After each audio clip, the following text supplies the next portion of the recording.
Welcome to the Tech Egg. Don't get scrambled. Enjoy the video. In this video, I will explain how to remove a Tesla Model 3 steering wheel. First, ensure your vehicle is powered off and the 12V battery is safely disconnected. This crucial step prevents accidental airbag deployment, which can be very dangerous. After disconnecting, wait at least 5 minutes for the system to fully discharge. Always prioritize safety and use the correct tools for each step to protect yourself and your Tesla. Next, we'll tackle the airbag module. You'll find two small access holes on either side of the steering wheel.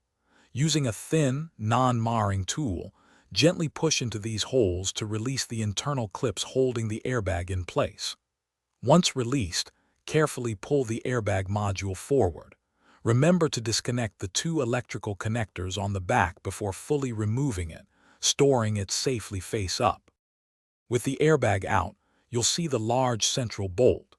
Use a 10mm hex socket to loosen and remove this bolt completely. Before pulling the wheel off, gently disconnect any remaining electrical connectors that run through the steering column. It's a good idea to mark the steering wheel's current position relative to the steering column shaft. This ensures perfect alignment when you reinstall it later, preventing crooked steering. Now, with the bolt removed and all connectors detached, you can gently pull the steering wheel straight off the spline shaft. It should slide off with minimal effort. Avoid yanking or using excessive force, as this could damage the steering column or internal wiring.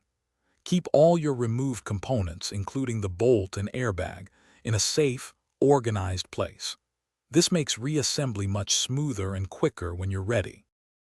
Thanks for watching. Consider subscribing if I helped unscramble your problems.